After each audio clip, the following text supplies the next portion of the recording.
അസ്സലാമു അലൈക്കും വറഹ്മത്തുള്ളാ. സാക്ഷി മാസികയുടെ 6ാമത്തെ എഡിഷനിലെ ആദ്യ പതിപ്പിന്റെ അഭിമുഖത്തിലേക്ക് എല്ലാവർക്കും സ്വാഗതം. ഈ ഒരു മാസത്തെ സാക്ഷി മാസികയിൽ നാം ചർച്ച ചെയ്യുന്നത് കേരളീയ വിദ്യാഭ്യാസത്തെ കുറിച്ചും അതിന്റെ പരിണാമത്തെ കുറിച്ചും എങ്ങനെ പരിണമിച്ചു എന്നതിനെ കുറിച്ചൊക്കെയാണ്.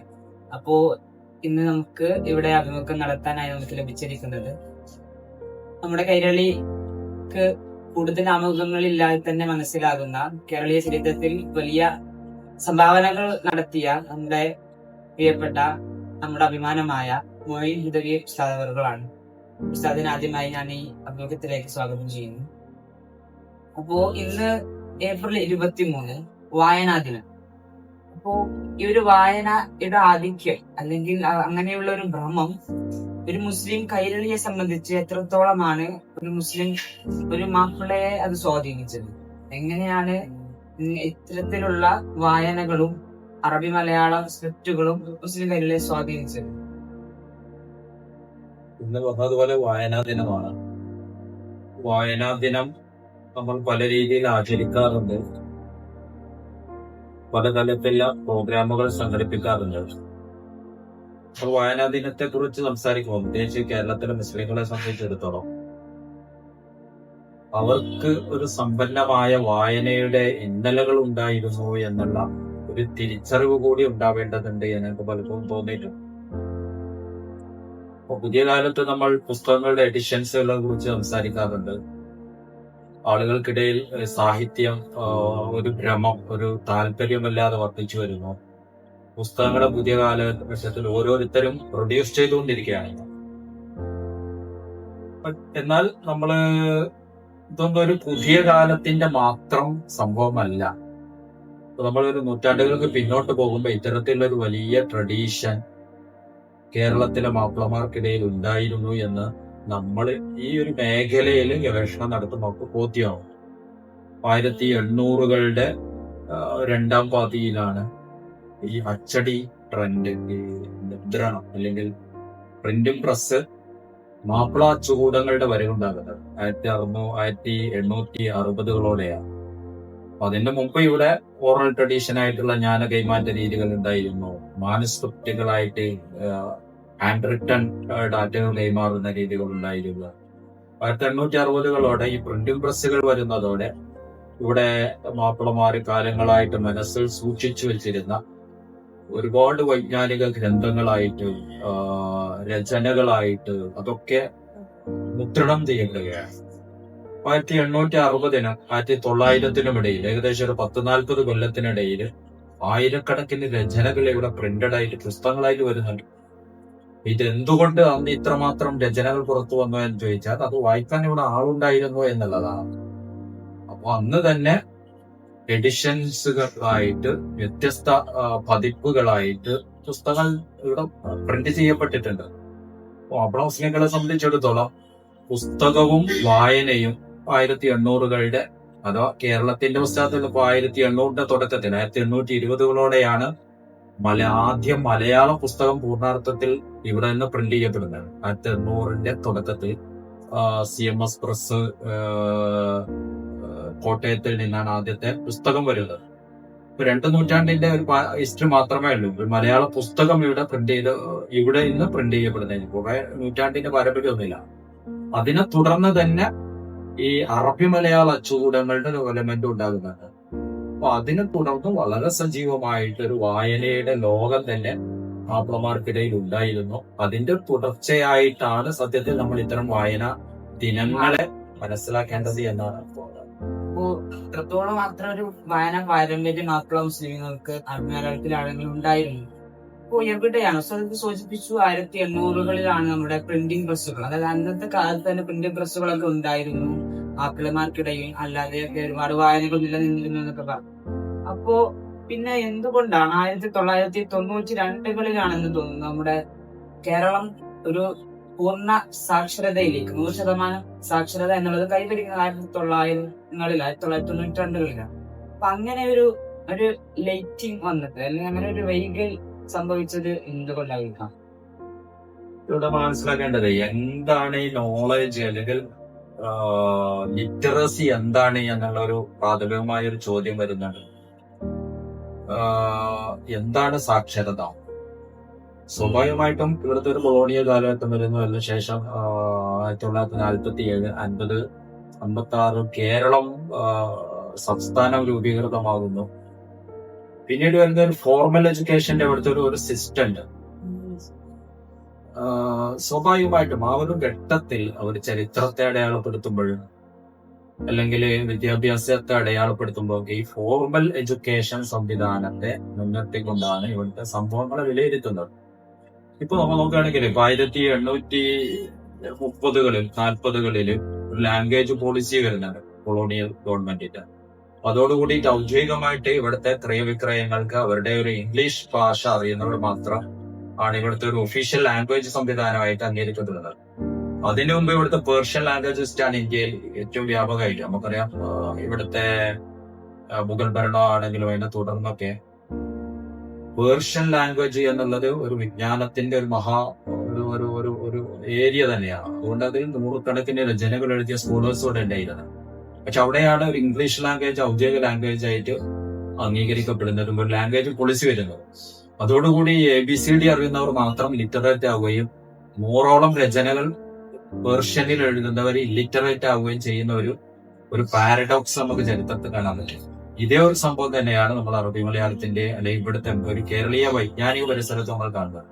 1992-ഓടെയാണ് കേരളം 100% ലിറ്ററേറ്റ് ആയിട്ട് പ്രഖ്യാപിക്കപ്പെടുന്നത്.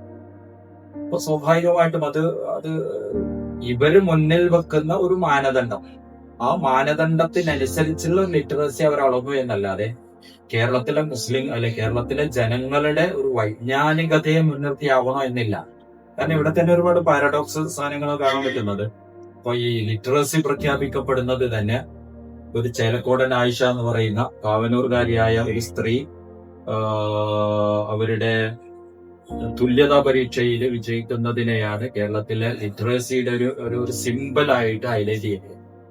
അത് ഒരു ചേലക്കോടൻ ആയിഷ എന്ന് പറയുന്ന ഒരു മലപ്പുറത്തുകാരിയായ ഒരാളാവുക, അത് മുസ്ലിം സ്ത്രീ ആവുക, അവര് പഠിക്കുന്നത് ഈ പരീക്ഷ ജയിക്കുന്നതോടെ കേരളത്തിന്റെ ലിറ്ററസി പ്രഖ്യാപിക്കപ്പെടുക എന്ന് പറയുന്നതിന്റെ ഉള്ളിൽ തന്നെ ഒരുപാട് അജണ്ടകളുണ്ട്. സത്യത്തിൽ മാത്രമല്ല ഒരു ചരിത്രത്തിന്റെ ഒരു ബോധമില്ലായ്മയും അതിന്റെ ഉള്ളിൽ വർക്ക് ചെയ്യുന്നുണ്ട്.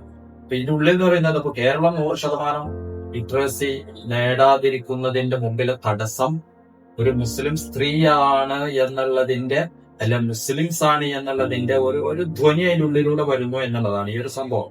അപ്പൊ അത് നമ്മൾ നോക്കുമ്പോൾ അത് കൃത്യമായിട്ട് കേരളത്തിലെ മുസ്ലിങ്ങളുടെ ഒരു വൈജ്ഞാനിക ലോകത്തെ കുറിച്ച് വേണ്ടതുപോലെ ബോധമില്ലാത്തത് കൊണ്ടാണ് ഇത് സംഭവിക്കുന്നത്. നമ്മൾ നോക്കുകയാണെങ്കിൽ 1800-കളുടെ അവസാനം മുതൽ തന്നെയാണ് നേരത്തെ പറഞ്ഞ പ്രിന്റിംഗ് പ്രസ് വരുന്നതോടെ അക്കാലഘട്ടം നോക്കിയാൽ മതി. അന്ന് ഇവിടത്തെ ഒരു സോഷ്യൽ സെറ്റപ്പ് എന്ന് പറയുന്നത് ഇപ്പോ വേദങ്ങൾ വായിക്കാൻ പാടില്ലാത്ത ഒരു തലമുറ ഇവിടെ ജീവിച്ചിട്ടുണ്ട്. അവർക്ക് പൊതുവഴിയിലൂടെ നടക്കാൻ പറ്റാത്ത ഒരു സാഹചര്യം ഇവിടെ ഉണ്ട്. അപ്പൊ അവർക്ക് നോളജ് എന്ന് പറയുന്ന ഒരു സ്വപ്നം പോലും ഇല്ല. ആ കാലഘട്ടത്തിൽ തന്നെ പുസ്തകങ്ങൾ എഴുതുകയും വായിക്കുകയും നിരന്തരം മെഡിസിൻസ് വരികയും ചെയ്തിരുന്ന ഒരു തലമുറയാണ്.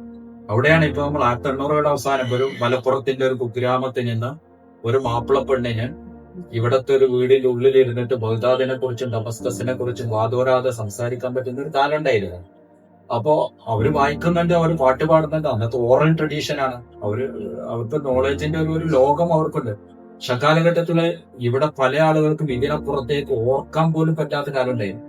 അതിനുശേഷം 1900 വരുമ്പോ 1950-കൾ വരെ ഈ മാപ്പിളമാരുടെ ഒരു വൈജ്ഞാനിക ഷിഫ്റ്റ് എന്ന് പറയുന്ന അറബി മലയാളത്തിൽ നിന്ന് മലയാളത്തിലെ ഷിഫ്റ്റ് 50-കളാണ്. അപ്പൊ അതിന് മുമ്പ് തന്നെ ഇവരുടെ ജ്ഞാന ലോകം വളരെ വിപുലമായ ഒരു സാധനമാണ്. അതിനെക്കുറിച്ച് ബോധമില്ലാതെയാണ് നമ്മൾ 90-കളോടെ ലിറ്ററസിയിലേക്ക് മാറി എന്ന് പറയുന്നത്. സത്യത്തിൽ ഈ ഒരു ജ്ഞാന ലോകത്തെ കുറിച്ചുള്ള ബോധമില്ലായ്മയാണ് നിമിത്തമാകുന്നതാണ് എനിക്ക് തോന്നുന്നത്. ഒരു മുസ്ലിം ഐഡന്റിറ്റിയുടെ പ്രശ്നമാണ്. ആ ഒരു മുസ്ലിം ഐഡന്റിറ്റിയെ വളരാൻ അനുവദിക്കാതിരിക്കുന്ന ഒരു സമൂഹം, അവരെ വളരാൻ അല്ലെങ്കിൽ ഇഷ്ടപ്പെടാതിരിക്കുന്ന ഒരു സമൂഹം മുസ്ലിം ആയതുകൊണ്ടാണ് ഇപ്പോൾ അങ്ങനെ നമുക്ക് പറയാം. പിന്നെ ഇതൊരു കൃത്യമായ ചരിത്രബോധമില്ലായ്മയാണ് ഇതിന്റെ കാരണം നമുക്ക് പറയാൻ പറ്റും. എന്ന് പറഞ്ഞാല് ഇപ്പൊ കേരളത്തിലെ മുസ്ലിങ്ങളെ കുറിച്ചുള്ള അക്കാദമികമായ പഠനങ്ങൾ ഏതൊരു ചരിത്രം എഴുത്ത് നടക്കുമ്പോഴും അതിൽ ഓരോ അജണ്ടകളും സാധനങ്ങളും ഉണ്ടായിരിക്കും. അവരുടെ ഓരോരുത്തരും ഊന്നലുകളും പെർസ്പെക്റ്റീവുകളും ഉണ്ടായിരിക്കും. കേരളത്തിലെ മുസ്ലിംകളുടെ സമ്പന്നമായ വൈജ്ഞാനികതയെ കുറിച്ച് ഗഹനമായ പഠനങ്ങൾ വേണ്ടതുപോലെ ഉണ്ടായിട്ടില്ല. നടന്നിട്ടുള്ള പഠനങ്ങളൊക്കെ ഒരു പാർഷ്യലി ഏതെങ്കിലും തലങ്ങളുമായിട്ട് ബന്ധപ്പെട്ട് മാത്രം കിടക്കുന്നതാണ്. അവിടെ പ്രധാനമായിട്ടുള്ളത് കേരളത്തിലെ മുസ്ലിംകളുടെ ഇന്നലകളെ കുറിച്ചുള്ള ഗഹനമായ പഠനങ്ങൾ ഉണ്ടാവുക, പ്രത്യേകിച്ച് അറബി മലയാളം പോലെയുള്ള അതൊരു പൊതുമലയാളത്തിന്റെ ഭാഗമായിട്ട് പരിഗണിക്കപ്പെടാതെ പോവുകയെന്നു മാത്രമല്ല, പുറത്തുള്ള ആളെ സംബന്ധിച്ചിടത്തോളം ഈ ഒരു ഫോണ്ട് ലിപി പഠിച്ചെടുക്കുന്നതിന്റെ പരിമിതികളും സാധനം ഉള്ളത് കൊണ്ട് അത് വേണ്ടതുപോലെ അന്വേഷിക്കപ്പെടാതെ പോയി. പക്ഷെ അത്തരം പ്രൈമറി സോഴ്സുകൾ വെച്ചുള്ള പഠനങ്ങളിലൂടെ കേരളത്തിലെ മുസ്ലിംകളുടെ വൈജ്ഞാനികതയെ പഠിച്ചു കഴിഞ്ഞാൽ, അത്തരം പഠനങ്ങൾ പുറത്തു വന്നാൽ ഈ ഒരു അവ്യക്തതകൾ മാറുമെന്നുള്ളത് അവർ പഠനങ്ങളുടെ അഭാവമാണ് തെറ്റിദ്ധാരണകൾക്ക് വേണ്ട.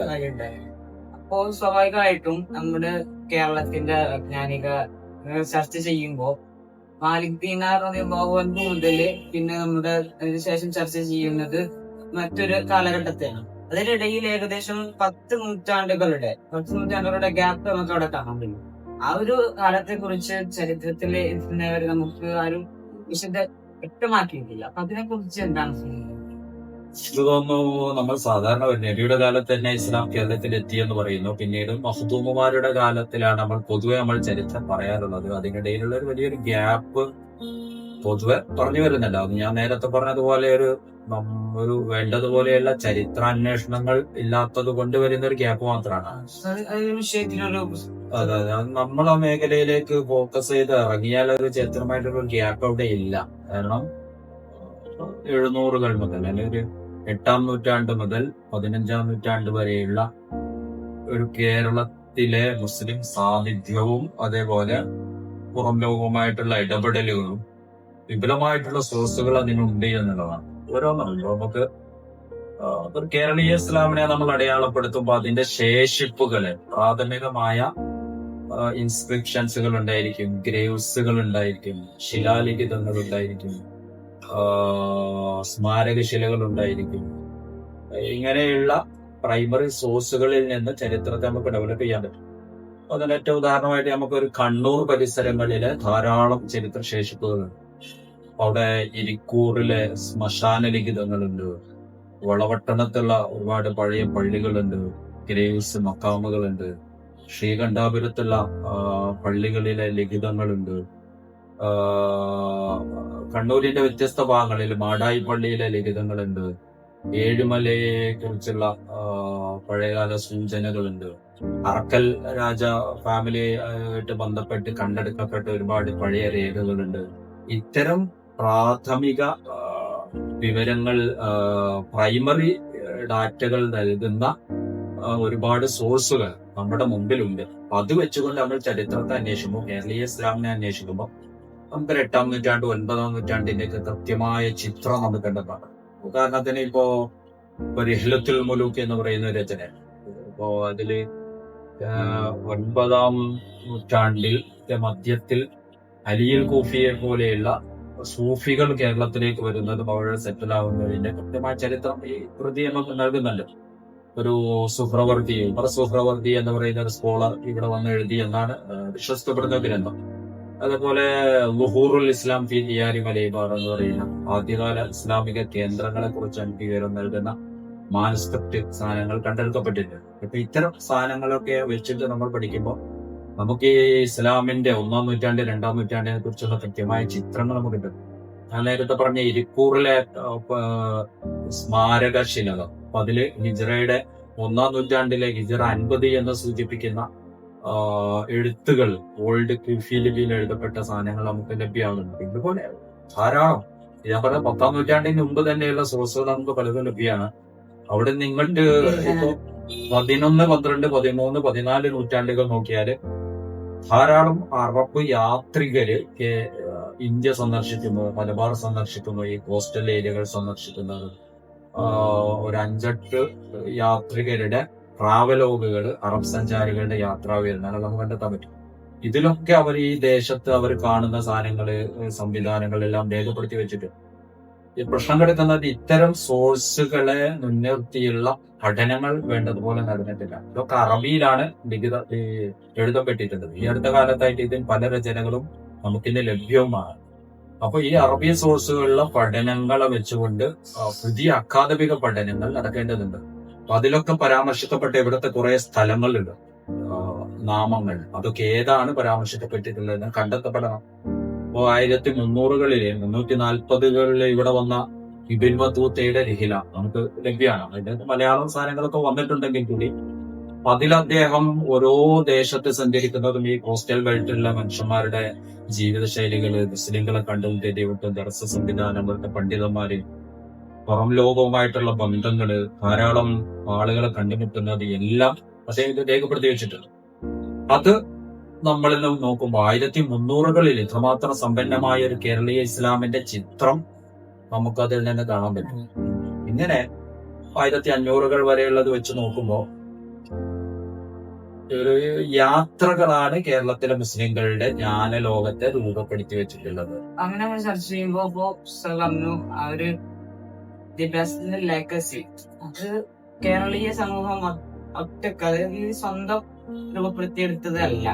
മറ്റു ഫോറിനേഴ്സ് കേരളത്തിലേക്ക് വന്നത് അങ്ങനെ നമുക്ക് കൈമാറി കിട്ടിയ ഒരു ലെഗസിയാണോ, അതോ കേരളീയ സമൂഹം സ്വയം ഉണ്ടാക്കിയെടുത്ത ഒരു ഐഡന്റിറ്റി തന്നെയാണ്? പറഞ്ഞല്ലേ, ഇപ്പോ അകത്തേക്കും പുറത്തേക്കുമുള്ള യാത്രകളായിരിക്കും ഏതൊരു സമൂഹത്തെയും രൂപപ്പെടുത്തിയെടുക്കുന്നത്. അതിന്റെ വലിയ പങ്ക് വഹിക്കുന്നത് അവർക്ക് കിട്ടുന്ന എക്സ്പോഷറുകളാണ് അവരെ വളർത്തിയെടുക്കുന്നതിൽ മുഖ്യ പങ്ക് വഹിക്കുന്നത്. അപ്പൊ അതുപോലെ ഞാൻ നേരത്തെ പറഞ്ഞപ്പോ 1800-കൾ മുതൽ തുടങ്ങിയിട്ടുള്ള ഈ ഇവിടെ നിന്ന് ഒരു വിഭാഗം പുറത്തേക്ക് പോകുന്നു, അവിടെ നിന്ന് മാലിക് ദീനാർ സംഭവം ഇങ്ങോട്ട് വരുന്നു, അതിനെ തുടർന്ന് നടക്കുന്ന ധാരാളം യാത്രകൾ, അലിയൻ തൂഫിയുടെ യാത്രകളുണ്ട്, ധാരാളം സൂഫികളുടെ യാത്രകളുണ്ട്, കച്ചവടക്കാര് അവിടെ നിന്ന് ഇങ്ങോട്ട് വരുന്നുണ്ട്. ബിനുവത്തൂത്തൊക്കെ സൂചിപ്പിക്കുന്നത് പോലെ ഒരു കോസ്മോപൊളിറ്റൻ സെന്റർ ആയിട്ട് അന്ന് തന്നെ മലബാർ മാറുന്നുണ്ട്. അതായത് വിദേശ രാജ്യങ്ങളിൽ നിന്ന് നിരന്തരം മലബാറിലേക്ക് ധാരാളം ആള് കച്ചവടക്കാരോടൊപ്പം വരുന്നുണ്ട്. സൂഫികൾ വന്ന് ഇവിടെ സെറ്റിൽ ആവുന്നുണ്ട്. സൂഫികൾ വന്നിട്ട് ഈ ലോക്കൽസിനെ എഡ്യൂക്കേറ്റ് ചെയ്യിക്കുന്നുണ്ട്. അപ്പൊ അങ്ങനെ പുറത്തു നിന്നും ഇങ്ങോട്ട് വരുന്ന ആളുകളുടെ നിരന്തരമായ ബന്ധങ്ങൾ ഇവിടെയുള്ള ആളുകളെ വൈജ്ഞാനികമായിട്ട് ബോധം നൽകി. നമ്മൾ അറബി മലയാളം പോലെയുള്ള ഒരു സാഹിത്യ സ്ഥാനത്ത് പറയുന്നത് പോലും അങ്ങനെയാണ്. അതോ ലോക്കൽസിനെ എഡ്യൂക്കേറ്റ് ചെയ്യിക്കാൻ വേണ്ടിയിട്ട് സൂഫികളുടെ ഒരു പേരെടുക്കുന്ന ഒരു മീഡിയം പോലെയാണ് സത്യത്തിൽ ഈ ഒരു സാധനം വരുന്നത്. പിന്നെ സ്വാഭാവികമായിട്ടും ഇവിടെ നിന്ന് അതിനെ തുടർന്ന് ആളുകൾ പുറത്തേക്ക് പോകുന്നു, പഠിക്കുന്നു. 1500-400-കളുടെ അവസാനമാകുമ്പോഴേക്ക് തന്നെ മഹദൂമുമാരെ പോലെയുള്ളവര് ഹയർ സ്റ്റഡിക്ക് വേണ്ടിയിട്ട് ഈജിപ്തിലേക്ക് പോകുന്ന ഒരു സാഹചര്യം ഉണ്ടാവുകയാണ് 1400-കളാകുമ്പോഴേക്കും. അപ്പൊ ശരിക്കും 1500-ന് മുമ്പ് തന്നെ കേരളീയ മുസ്ലിങ്ങളെ സംബന്ധിച്ചിടത്തോളം വൈജ്ഞാനികമായ ഒരു ലോകം ഓപ്പൺ ആകുന്നത്.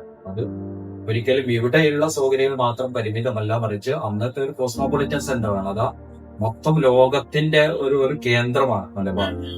പ്രധാനമായിട്ടും അതിന്റെ ഒരു ജിയോഗ്രഫിക്കൽ ലൊക്കേഷൻ അങ്ങനെയാണ്.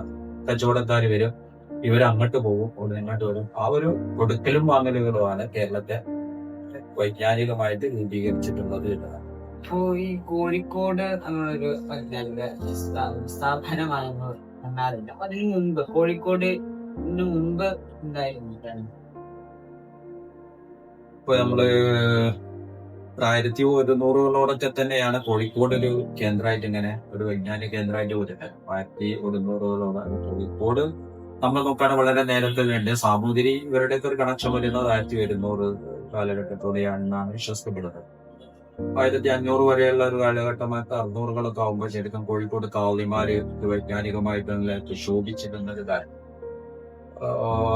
അപ്പൊ അതിന് മുമ്പുള്ള കേരളത്തിലെ ഒരു കാളി ട്രഡീഷൻ നമ്മൾ പറയുന്ന പഴയകാല 10 പള്ളികളിലെ കേന്ദ്രീകരിച്ചുകൊണ്ട് ഒരു വൈജ്ഞാനിക സ്ഥാനം ഉണ്ടാകുന്നതാണ്. അത് നമുക്ക് ഈ കണ്ണൂരിലെ പഴയ പള്ളികളെ കേന്ദ്രീകരിച്ച് കാണാൻ പറ്റും. ഇപ്പോ ഇവിടെ മാടായിലാണെങ്കിലും ശ്രീകണ്ഠാപുരം ആണെങ്കിലും പോലെയുള്ള പള്ളികളെ കേന്ദ്രീകരിച്ചിട്ട് ആദ്യകാലത്ത് വൈജ്ഞാനിക കേന്ദ്രങ്ങൾ ഉണ്ടാവണം. കാസർഗോഡ് ഉണ്ടാവുന്നുണ്ട്, കോഴിക്കോട് ചാലിയം ഭാഗത്തുണ്ടാകും, കൊല്ലം ഭാഗത്തുണ്ടാകും, കൊല്ലം രീതികൾ ഉണ്ടാകുന്നുണ്ട്. പക്ഷെ അത് പല കാലങ്ങളിലായിട്ട് അതിന്റെ ശോഭകൾ പക്ഷെ അന്നുണ്ടാകാം. എന്നാലും അതിൽ അതിജീവിച്ച കാവ്യ ട്രഡീഷൻസ് കാസർഗോഡ് കാവ്യമാര്, മംഗലാപുരം കാവ്യമാര്, കോഴിക്കോട് കാവ്യമാര്, അവർക്ക് വ്യത്യസ്ത എല്ലാ കാലഘട്ടങ്ങളിലും അവർ അറിയപ്പെട്ടവരായിരുന്നു. ഭാഗ്യമാർക്ക് ഇതിൽ വലിയൊരു പങ്കുണ്ട്. തീർച്ചയായിട്ടും കാവ്യമാരാണ് ഇതിന്റെ ലീഡർഷിപ്പ് ഉണ്ടാക്കുന്നത്. അപ്പൊ കോഴിക്കോടിനെ കേന്ദ്രീകരിച്ചുകൊണ്ട് നേരത്തെ തന്നെ ഇപ്പോൾ വിനോദത്തിൽ വരുമ്പോൾ അദ്ദേഹം കണ്ടുമുട്ടിയ മൾബരി കാവ്യമാരെ കുറിച്ച് പറയുന്നുണ്ട്. അതിനെ തുടർന്ന് 1500, 400-കളിൽ തന്നെ ഉണ്ടായിരുന്ന ഒരു റമദാന് ഷാലിയാത്തി എന്ന് പറയുന്ന സ്കോളർ പറയുന്നുണ്ട്. ഒരു ഫഖറുദ്ദീൻ അബൂബക്കർ എന്ന് പറയുന്ന സ്കോളറെ കുറിച്ച് പറയുന്നുണ്ട്. അവരൊക്കെ 1400-കളിൽ മറ്റൊക്കെ ഉണ്ടായിരുന്ന കോഴിക്കോട്ടെ വളരെ പ്രധാനികളായ സ്കോളേഴ്സ് ആണ്. അവർക്ക് നിരന്തരം വിദേശമായിട്ട് ബന്ധമുണ്ടാകുന്നുണ്ട്. പുറത്തുള്ള ആളുകളുമായി അവരുടെ ഡിസൈപ്പിൾ, അവരുടെ ശിഷ്യത്വം നേടിയവരൊക്കെ ആയിട്ടുള്ള സ്കോളേഴ്സ് ആണ് ഇവര് ആകുന്നത്. അതുകൊണ്ട് തന്നെ 1500-കളൊക്കെ ആവുമ്പോഴേക്ക് കേരളത്തിലെ ഒരു പ്രധാന വൈജ്ഞാനിക കേന്ദ്രം എന്ന് പറയുന്നത് കോഴിക്കോടാണ്. പിന്നീട് അതിനെ തുടർന്നാണ് പണ്ട് മഖ്ദൂം പോലും കോഴിക്കോട് വന്നിട്ടാണ് പഠിക്കുന്നത്. പിന്നെ അതിനെ തുടർന്നാണ് ഒരു പൊന്നാനി രൂപപ്പെട്ടു വരുന്നത്. പൊന്നാനി ഘട്ടം, പൊന്നാനിതിര ഘട്ടം ഇങ്ങനെ നമ്മള് ചരിത്രത്തിൽ രൂപപ്പെടുത്തിയിട്ടാണ്. പിന്നെ അതെങ്ങനെയാണ് അങ്ങനെ ഒരു രൂപകൽപ്പന വന്നത്? നമ്മൾ പറഞ്ഞല്ലോ 1400-കളുടെ അവസാനത്തോടെ ഈജിപ്തിൽ പോയി ഉപരിപഠനം നടത്തി വരുന്ന സൈനുദ്ദീൻ അബ്ദുൽ കബീറിനെ നമ്മൾ കാണുന്നുണ്ട്. ഒരുപക്ഷെ കേരളത്തിൽ നിന്ന് പുറത്തുപോയി ഹയർ സ്റ്റഡി നടത്തുന്ന നമുക്ക് ചരിത്രം ലഭ്യമായിട്ടുള്ള ഒരു പ്രധാന വ്യക്തി അദ്ദേഹമാവണം. 1408-ൽ അദ്ദേഹം വരുന്നു. അതുപോലെയുള്ള ഒരു അൽ-അസ്ഹർ രീതിയിലുള്ള വിദ്യാഭ്യാസ പദ്ധതി കേരളത്തിൽ പരീക്ഷിക്കാനുള്ള ശ്രമങ്ങൾ ഉണ്ടാകുന്നുണ്ട്. അങ്ങനെയാണ് അദ്ദേഹം നേരത്തെ ഇപ്പൊ കായൽപട്ടണത്ത് നിന്ന് വന്ന് കൊച്ചിയിൽ താമസിക്കുകയാണ്. അങ്ങനെയാണ് മഖ്ദൂമുമാർ വരുന്നത്. ഒരു സൈനുദ്ദീൻ ഇബ്രാഹിം എന്ന് പറയുന്ന ആള് കൊച്ചിയിലെ ഖാദിയായിരുന്നു. അദ്ദേഹം പൊന്നാനിയിൽ നിന്ന് ആളുകൾ പോയിട്ട് ഞങ്ങൾക്ക് ഖാദിയെ വേണമെന്ന് പറയുമ്പോൾ പൊന്നാനിയിൽ വന്ന് താമസിക്കുകയായിരുന്നു. അദ്ദേഹമാണ് തന്റെ സഹോദര പുത്രനെ പൊന്നാനിയിൽ കൊണ്ടുവന്ന് പഠിപ്പിക്കുകയാണ്, കോഴിക്കോട് കൊണ്ടുപോയി ചേർക്കുക. അപ്പൊ അങ്ങനെയാണ് മഖ്ദൂം ഒന്നാമൻ കോഴിക്കോട് പോയി പഠിക്കുന്നത്. പിന്നീട് ഈജിപ്തിൽ പോകുന്നു, ആ ഒരു എക്സ്പോഷറായിട്ട് തിരിച്ചു വരുന്നു. പിന്നീട് അദ്ദേഹം പൊന്നാനിയെ കേന്ദ്രീകരിച്ചിട്ട് പുതിയൊരു വൈജ്ഞാനിക പരീക്ഷണം തുടങ്ങി. അതൊരു വലിയ ഒരു തുടക്കമായിരുന്നു. അതോടുകൂടിയിട്ട് ഒരു മഖ്ദൂമി സ്കോളേഴ്സിന്റെ ഒരു ഹബ്ബ് ആയിട്ട് പൊന്നാനി മാറും. അപ്പോൾ പള്ളിദർ സാർത്ഥത്തിൽ വർക്ക് ചെയ്തു. പിന്നീട് ഒരു ലിറ്റിൽ മക്ക എന്ന് പറയുന്ന പോലെ മലബാറിന്റെ ഒരു മക്കയായിട്ട് പൊന്നാനി മാറും. പിന്നെ ധാരാളം പണ്ഡിതന്മാരുടെ കണക്ഷൻസ് പ്രധാനമായിട്ടും പൊന്നാനിയായിട്ടാണ്. കേരളത്തിൽ വരുന്നവരൊക്കെ പൊന്നാനി പോകും. ബിനോദച്ചുള്ളൈത്തമിയെ പോലെയുള്ളവരൊക്കെ നമ്മൾ പറയുന്നുണ്ട്, അവരോട് വന്നിരുന്നു എന്ന് വിശ്വസിക്കപ്പെടുന്നുണ്ട്. പിന്നീട് ഒരു 4-5 നൂറ്റാണ്ട്, ഒരു 4 നൂറ്റാണ്ട് കാലം, ഏകദേശം 1900 വരെയുള്ള ഒരു ഘട്ടത്തിൽ മഖ്ദൂമി സ്കോളേഴ്സിന്റെ ഒരു പ്രഭാവകാലം. ശരിക്കും പറഞ്ഞാൽ മംഗലാപുരം മുതൽ കേരളത്തെ കന്യാകുമാരി വരെയുള്ള ഒരു വലിയ ദേശത്ത് ഖാദിമാരായിട്ട് മതപരമായിട്ടുള്ള കാര്യങ്ങൾക്ക് നേതൃത്വം നൽകുന്നവരായിട്ടാണ് പിന്നീട് ഇവര് മാറുന്നത്. ഗ്രന്ഥരചനകൾ ഉണ്ടാകുന്നു. എല്ലാ മേഖലയിലും പിന്നീട് മഖ്ദൂമാരുടെ ഒരു ട്രഡീഷൻ. ഈ ഒരു 1900 കാലഘട്ടം എന്നൊക്കെ പറഞ്ഞാൽ നമ്മുടെ കേരളത്തിൽ, ഇന്ത്യയിലൊക്കെ ബ്രിട്ടീഷിന്റെ ആധിപത്യമൊക്കെ ഉണ്ടായിരുന്ന ഒരു കാലഘട്ടമാണ്. അപ്പൊ ഈ ഒരു സമയത്തൊക്കെ എങ്ങനെയാണ് വിദ്യാഭ്യാസ രംഗം അല്ലെങ്കിൽ മക്കളെ വിദ്യാഭ്യാസമായിട്ട് മുന്നോട്ട് പോയത്? ഇപ്പോ പോരാട്ടങ്ങൾ എന്ന് പറയുന്നത് മറ്റൊരു ഏരിയയാണ്. അതായത് രാഷ്ട്രീയപരമായിട്ട് പാർട്ടി 400 എല്ലോട് കൂടിയിട്ട് കൊളോണിയലിസം ആരംഭിക്കുന്നു. സ്വാഭാവികമായിട്ടും അന്ന് മുതലേ അവിടെ ചെറുത്തുനിൽപ്പുകൾ ഉണ്ടാകുന്നുണ്ട്. പുലമ തന്നെയാണ് അതിന് പലപ്പോഴും നേതൃത്വം നൽകിയിരുന്നത്. പിന്നീട് പോർച്ചുഗീസുകാര്, ഡച്ചുകാര് കാലത്തിൽ കുറെ മാറ്റങ്ങൾ ഉണ്ടാകുന്നു. ബ്രിട്ടീഷുകാരിൽ ഇപ്പോൾ പല മാറ്റങ്ങൾ ഉണ്ടാകുന്നു. പല ദേശങ്ങളിൽ വലിയ ചെറുത്തുനിൽപ്പുകൾ ഉണ്ടാകുന്നു, യുദ്ധങ്ങൾ ഉണ്ടാകുന്നുണ്ട്. ഏറനാട്, കൊള്ളുവനാട്, പാവനഗിരി. ഇതിനോട് സമാന്തരമായിട്ട് ഇവിടെ പള്ളി ചർച്ചകൾ ഉണ്ടാകുന്നു, ഗ്രന്ഥരചനകൾ ഉണ്ടാകുന്നു. അപ്പൊ അത് സമാന്തരമായിട്ട് ഒഴുകുന്ന 2 സംഭവങ്ങളാണ്. അപ്പൊ ഇവിടെ ഏറ്റവും കൂടുതൽ പോരാട്ടങ്ങൾ ഉണ്ടാകുന്ന ഒരു ഘട്ടത്തിൽ തന്നെയാണ് ഏറ്റവും കൂടുതൽ ഗ്രന്ഥരചനകളും ഉണ്ടാകുന്നത്. ഈ കാലഘട്ടത്തിലാണ് ഇവിടെ ഏറ്റവും കൂടുതൽ പ്രിന്റിംഗ് പ്രസ്സുകൾ വരുന്നത്. പ്രതിഷേധ രചനകൾ അത് മറ്റൊന്നാണ്. ചെറുത്തുനിൽപ്പ് സാഹിത്യങ്ങൾ എന്ന് പറയുന്നത് അത് നേരത്തെ തന്നെ ഇവർക്കിടെ വൈജ്ഞാനികമായിട്ടുള്ള സാഹിത്യങ്ങൾ പബ്ലിഷ് ചെയ്യപ്പെടുന്നുണ്ട്. പദ്യമായിട്ടും ഗദ്യമായിട്ടും അറബി ഭാഷയിലും അറബി മലയാളത്തിലും പെർഷ്യനിൽ നിന്നുള്ള വിവർത്തനങ്ങൾ എല്ലാം ഉണ്ടാകുന്നുണ്ട്.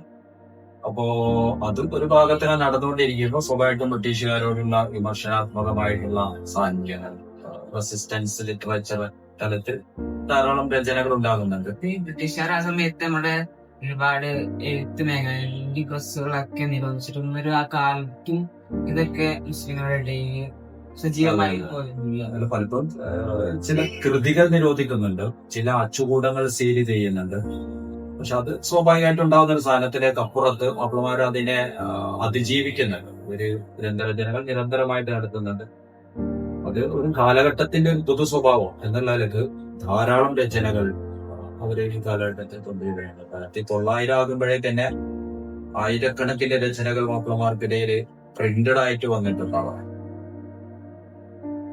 അപ്പൊ അങ്ങനെ ഇരിക്കുമ്പോൾ 1900 ശേഷം 1992 ഒരു പൂർണ്ണ ലിറ്ററസിയിലേക്ക് കേരളം മാറുന്നു. അപ്പൊ അതിന് കാരണമായി പ്രധാനമായിട്ടും ഉണ്ടായ ഒരു കാരണം നേരത്തെ പറഞ്ഞു, ക്രിസ്തുവിനെ കുറിച്ച് SSLC പരീക്ഷ. അപ്പൊ ആ ഒരു ഇത് നോക്കുമ്പോൾ അതൊരു മുസ്ലിം സ്ത്രീയാണ്.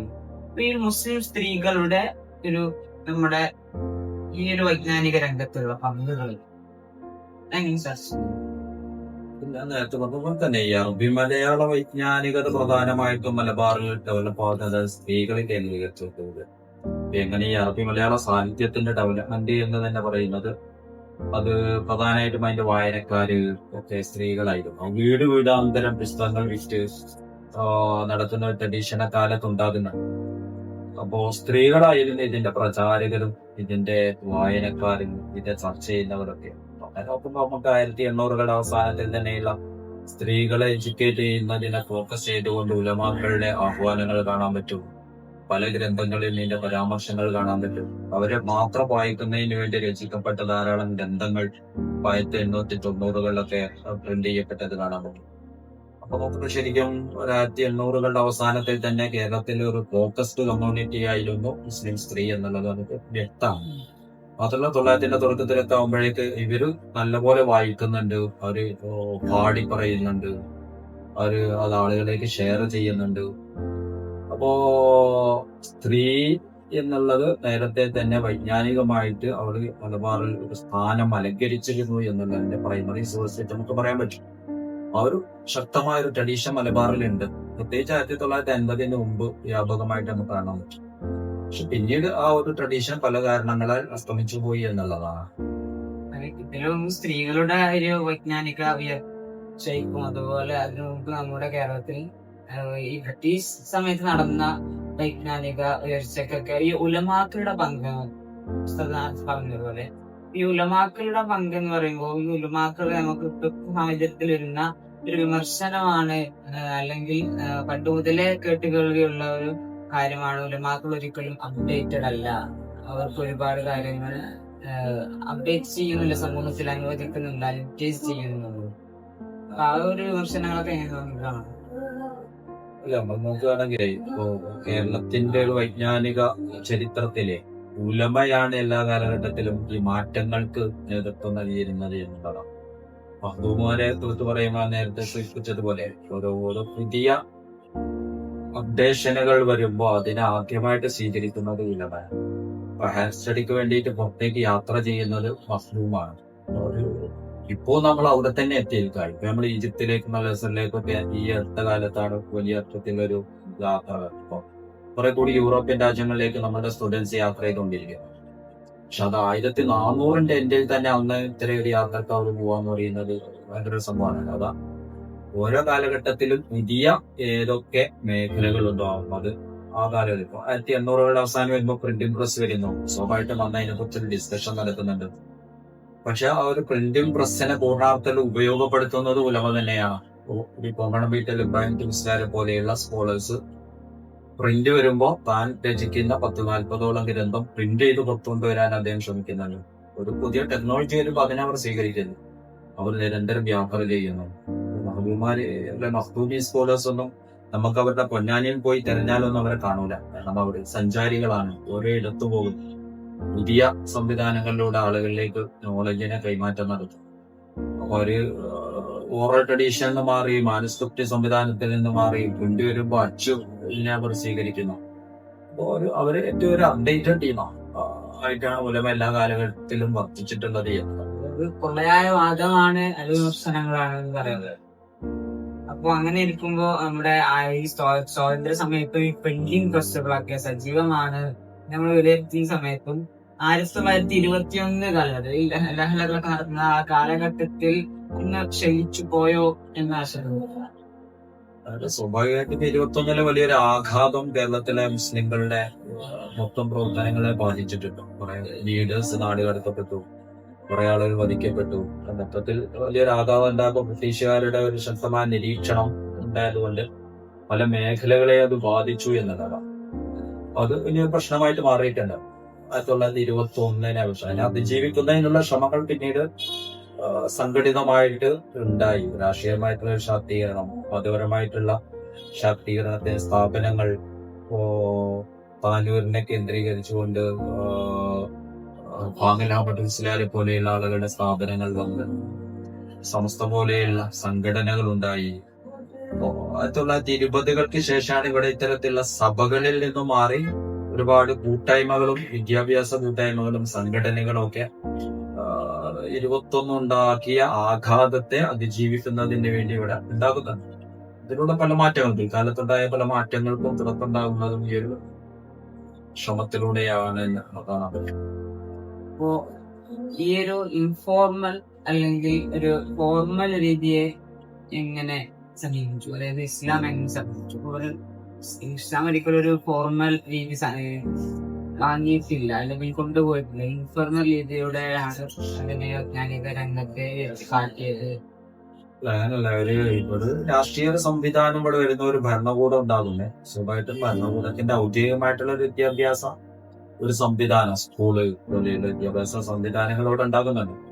അത് ഒരു ഭാഗത്ത് ഫോർമൽ എഡ്യൂക്കേഷന്റെ ഒരു സംവിധാനം ഉണ്ടാകുന്നു. അതിന് സമാന്തരമായിട്ട് തന്നെ ഇതിനോടൊപ്പം തന്നെ മുസ്ലിം വിദ്യാഭ്യാസ സംവിധാനങ്ങളും ഇവിടെ പള്ളി ദർസുകളായിട്ടും വ്യക്തിപള്ളികളായിട്ടും അതങ്ങനെ ഭാഗത്ത് നടന്നുകൊണ്ടിരിക്കുന്നുണ്ട്. ഒരിക്കലും ഒരു കോൺട്രാഡിക്ടറിയോ പരസ്പരം വിരുദ്ധമോ ആയിരുന്നില്ല. എന്നാലോ പല മേഖലയും ഇപ്പോ കൊളോണിയൽ കാലഘട്ടത്തിലാണെങ്കിൽ ഇപ്പോ സ്കൂളുകളിൽ നിന്ന് തന്നെയാണ് മതപഠനം ഉണ്ടായിരുന്നത്. കൂത്തുപള്ളികളിൽ നിന്ന് 2 വിദ്യാഭ്യാസം കൊടുക്കുന്ന സംവിധാനം ഉണ്ടായിരുന്നു. സ്വാതന്ത്ര്യത്തിന് ശേഷം അത് അങ്ങനെ ഒരു സാധനം ഉണ്ടായില്ല. വ്യത്യസ്ത മതക്കാരും മറ്റും ഉണ്ടായിരുന്നതുകൊണ്ട് മതപഠനം വേറെ നടക്കണം, ഔദ്യോഗിക വിദ്യാഭ്യാസ സ്കൂളിൽ നടക്കണം എന്നുള്ളൊരു സംവിധാനത്തിലേക്ക് മാറി. പലരും ഇംഗ്ലീഷ് ഹറാമാണെന്നൊക്കെ പറഞ്ഞിരുന്ന ആളുകൾ ഉണ്ടായിരുന്നു, മുസ്ലിം സ്കോളേഴ്സ് ഉണ്ടായിരുന്നു എന്നൊക്കെ പറഞ്ഞത് കേൾക്കാം. എന്തൊക്കെ സത്യാവസ്ഥ? പൊതുവെ നോക്കിയാല് ഏത് ഭാഷകളാണെങ്കിലും വിജ്ഞാനങ്ങളാണെങ്കിലും അത് സ്വീകരിക്കാൻ അതിനെ പിന്തുണക്കുന്നവർ തന്നെയായിരുന്നു എല്ലാ കാലഘട്ടത്തിലും ഉലമാക്കൾ. ഇപ്പൊ നമുക്ക് 1800 അവസാനത്തിൽ തന്നെ ഇംഗ്ലീഷ് പഠിക്കുന്നതിനൊക്കെ ഒരു അറബി മലയാളത്തിൽ പുസ്തകങ്ങൾ വരെ വരുന്നുണ്ട്. ഇംഗ്ലീഷ് നിഘണ്ടുകളൊക്കെ അറബി മലയാളത്തിലെ നിഘണ്ടുകളിൽ അതിൽ ഇംഗ്ലീഷ്, പേർഷ്യൻ, ഹിന്ദുസ്ഥാനി, അറബി പോലെയുള്ള ഭാഷകളൊക്കെ അക്കാലത്ത് തന്നെ വരുന്നുണ്ട്. അപ്പൊ ഉലമ എന്നുള്ളത് മാത്രമല്ല, അന്ന് ഇറങ്ങിയ പല പത്രങ്ങൾ നോക്കുകയാണെങ്കിൽ ഇംഗ്ലീഷൊക്കെ സ്വാഭാവികമായിട്ടും സാർവത്രികമായിട്ട് അവരത് ഉപയോഗിക്കുന്നുണ്ട്. മാത്രമല്ല അന്ന് ഇവിടുത്തെ ഉലമ പബ്ലിഷ് ചെയ്തിരുന്ന പല മാഗസിൻസുകളും അതിൽ ഇംഗ്ലീഷിൽ കടന്നു വരുന്നുണ്ട്. അപ്പൊ അതുകൊണ്ട് നമ്മൾ പിൽക്കാലത്ത് പല രീതിയിൽ തെറ്റായി വായിച്ചത് കൊണ്ട് വന്നൊരു ധാരണാഭിഷേകി എന്നല്ലാതെ ഈ ഒരു ഭാഷയോടോ സ്ഥാനാന്തത്തോടോ അവർ ഉണ്ടായിട്ടില്ല. സ്വാഭാവികമായിട്ട് എവിടെയെങ്കിലും ബ്രിട്ടീഷുകാരെ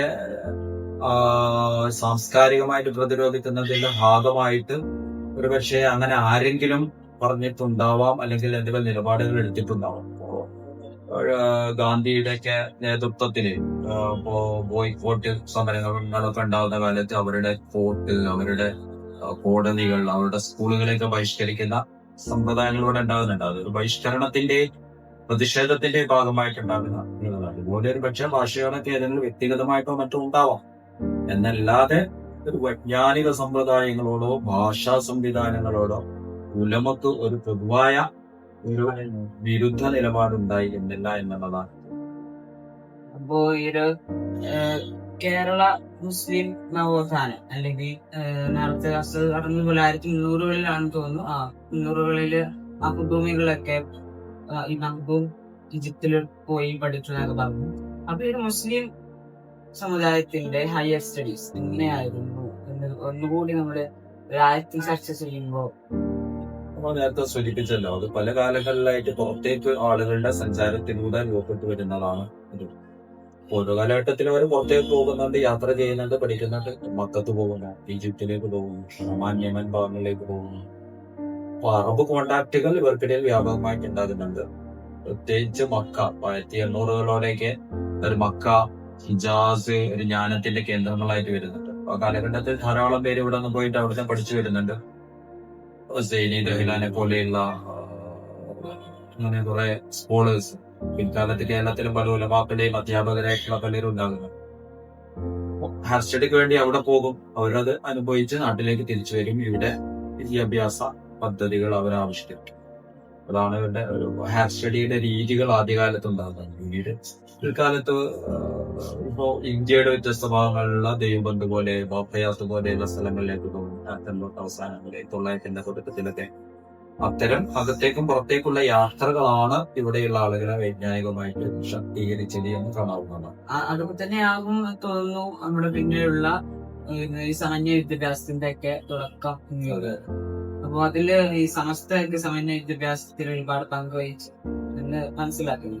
അപ്പൊ എങ്ങനെയാണ് സമസ്തയുടെ പങ്കം ഇതിലൂടെ കടന്നു വരുന്നത്? ആദ്യഭാഗം ഉലമാസിന്റെ ഒരു സംഘടിതമായ പ്രവർത്തന മേഖല, പ്രവർത്തന ഒരു വഴി ആ രീതിയിൽ 1900-കളുടെ അവസാനത്തിലൂടെ ഉണ്ടായിരുന്ന ഉലമ ചെയ്തതിന്റെ ഒരു കണ്ടിന്യൂറ്റി മാത്രമായിട്ട് നമുക്ക് ഇതിനെ കാണാൻ പറ്റും.